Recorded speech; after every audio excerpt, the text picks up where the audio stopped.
Thank you very much for the kind introduction, and it's a real pleasure to be here in Basel. And it's my first European Harm Reduction Conference. I know it's only the second one, and to be asked to speak as part of this distinguished panel. So my presentation does focus on essentially the next big moment in global drug policy. Madame Dreyfus already referred to it, the UN General Assembly Special Session on Drugs in 2016.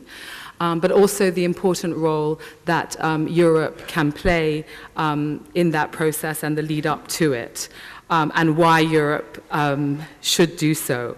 One important point to make, so that I can avoid being hauled over the coals later, is that I'll be referring to Europe in a very broad sense, but I will generally mean the European Union and also good friends from Norway and Switzerland. And as we're here in Switzerland, it's really important for me to say that Switzerland has played an incredibly important role on the international drug policy stage to push for global drug policy to be based very strongly in the principles of public health and human rights. And we're very grateful to them for that. And also, when I refer to Europe broadly, I acknowledge that there are big policy distinctions and differences between Europe, but for the purposes of my presentation, I'm going to refer to Europe in that broad sense. So just very briefly, just to introduce IDPC, the International Drug Policy Consortium. We're a global network of 114 NGOs around the world. We're pushing for open and objective debate in drug policy, and we have a vision that drug policies are grounded in human rights, human security, social inclusion, public health, development and civil society engagement. And we may not, we're a broad coalition, we may not be all agreed on the exact solutions, but we all want a more open, evidence-based debate, and we agree that reform is needed.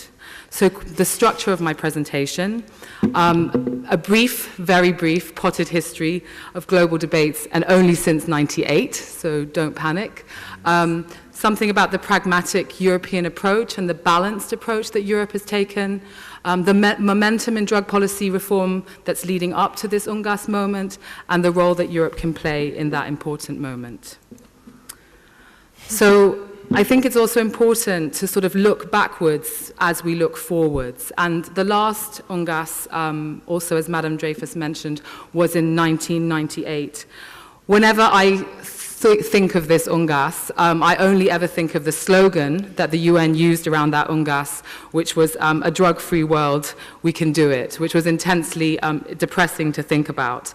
But I think also in '98, and the reason I bring it up here is because Europe did play an important role in some of the positive developments that happened at that time, although I do agree that overall, civil society advocates and reform-minded countries were very, very disappointed at the outcomes. So how did the 1998 UNGASS come about? It was essentially a request from Mexico that called for the '98 UNGASS.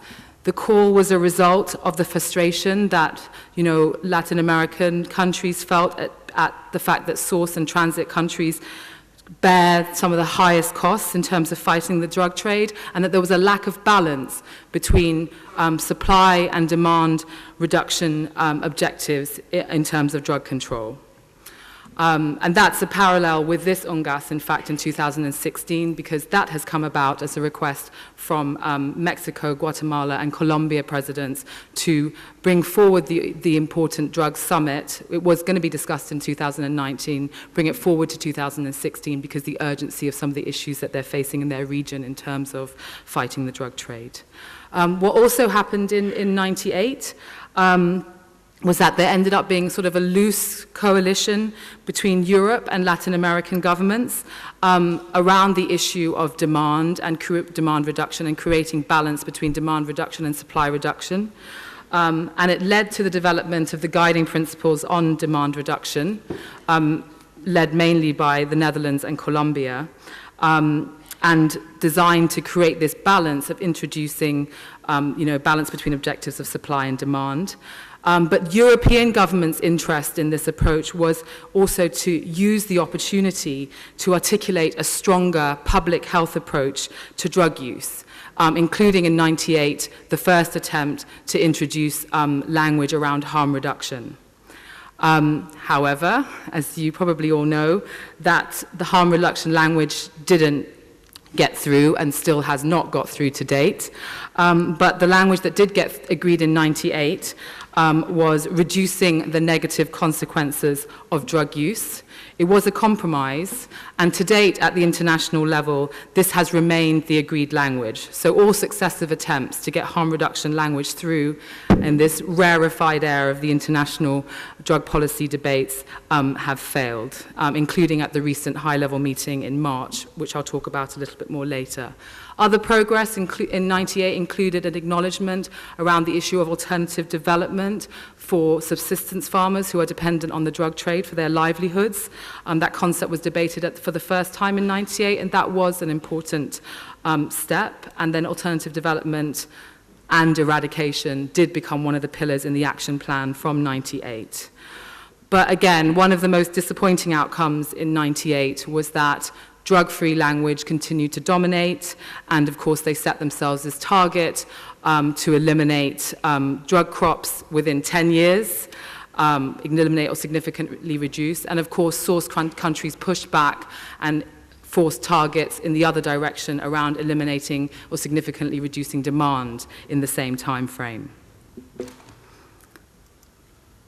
So then we had the 2009 CND review, where, again, it was pretty disappointing for those of us involved in those discussions. There was no real review of progress, given that these targets had been missed. They simply agreed a new target for 10 years hence, 2019. Sound familiar? There was, however, a big fight, a really big fight over harm reduction, where Europe played a very, very strong role. They ended up with some bad language around related support services that was essentially meaningless. But what did happen was that a group of 26 countries kind of stood up and said, we're going to interpret this to mean harm reduction, which was set an important precedent in showing that this so-called global consensus on drugs is a little bit of a sham, and there's major disagreements on some of the key issues.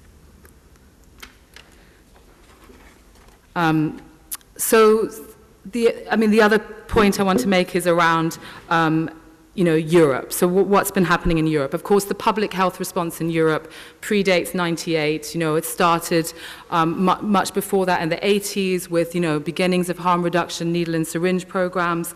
And it was, of course, through '98, it was trying to put that into the international policy debate, what was happening in Europe. And I show you a couple of slides from the EMCCDA about the development of harm reduction services coverage in Europe, particularly OST and needle and syringe programming. So this is '98. And then by 2010, all countries within the European Union basically have these two key harm reduction interventions in place. And this is important. I'm not going to show you a map of the rest of the world, but in most other regions of the world, this is absolutely not the picture. So in Europe, we have a very strong harm reduction response. I know that in many countries we're facing financial and political challenges to that response, but that is essentially the history and the concept.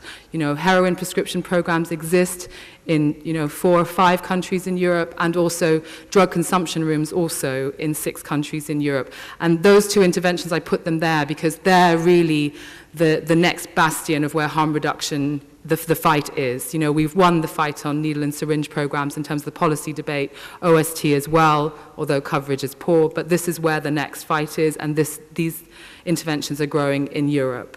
We also have pragmatic responses to cannabis, so you're probably well familiar with the Dutch coffee shop system, but also the cannabis social club movement in Spain. So there's some innovation there. And we also have legal reforms in Europe and in many European countries around depenalization for drug offenses and also decriminalization. And also enshrined in national policy documents, but also the regional policy document, the EU drug strategy, is a strong focus on harm reduction and also a strong focus on this balanced approach between supply and demand objectives. So developments since 2009, I'll go through these quickly. but this is about how the momentum has been created for the UNGASS.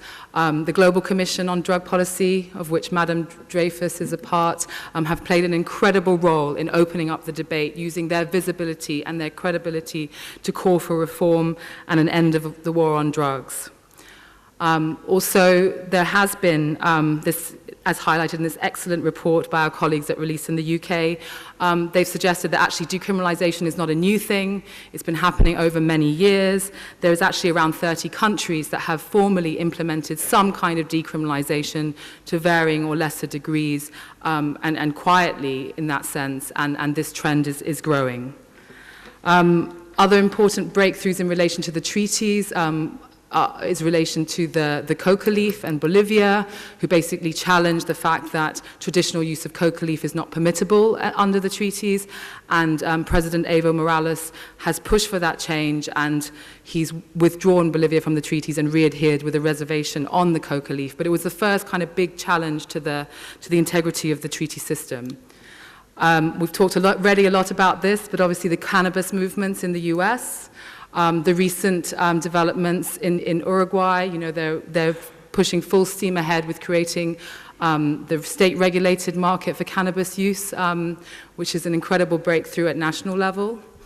And also another thing that kind of, in terms of the tone of the debate, is the shifting US position and what that means, and there's, this is Attorney General Eric Holder, and, in the last sort of 6-8 months, we've seen increasing rhetoric coming out of the US around the need to, reconsider this over-reliance on incarceration as a means of controlling the drug trade, because it's actually had very little impact. I know that there are some concerns domestically in the US about how this will play out, but this shifting rhetoric at the global level is incredibly important for the debate. However, into the vacuum that the US has left by no longer being the main global enforcer, in have stepped Russia, of course, and more belatedly Canada as well. So as a result of this momentum, as I mentioned, we had the UNGASS in 2016, but more recently this year, we did have a high-level review of the current international commitments on drug control set in 2009, so it was the midterm review of progress. The outcome statement was pretty disappointing overall. But the EU, Norway, and Switzerland played an incredibly important role, again, in holding the line, trying to hold the line on harm reduction, on human rights, on the use of the death penalty for drug offenses, on access to essential medicines, these key public health issues that we're still having to fight so hard for. And Europe operating together as a bloc can have real impact on those debates and at least hold some of the battle lines. So, to conclude on why we need a strong European voice, I think the UNGASS in 2016, Europe has, as I've tried to highlight, played an important role in the history of these global debates. And we had been recently less vocal about the need for reform, although what happened in March showed that Europe can mobilize and can push for certain principles within the need for reform within drug control.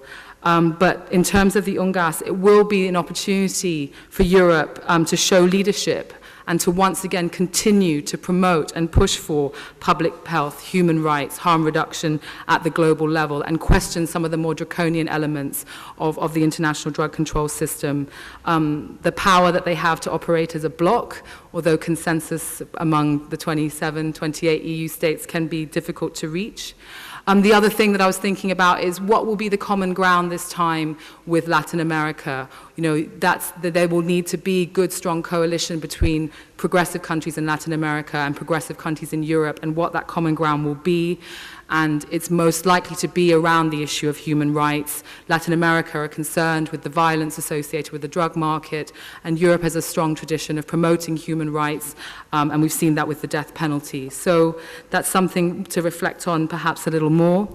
And also, this is the opportunity to modernize the system. There are some serious new challenges out there in terms of drug control. In Europe, we talk about the issue of new psychoactive substances. Also, the idea of cannabis regulation is coming. The current system is not, well set up to deal with these challenges, so Europe can play a lead there.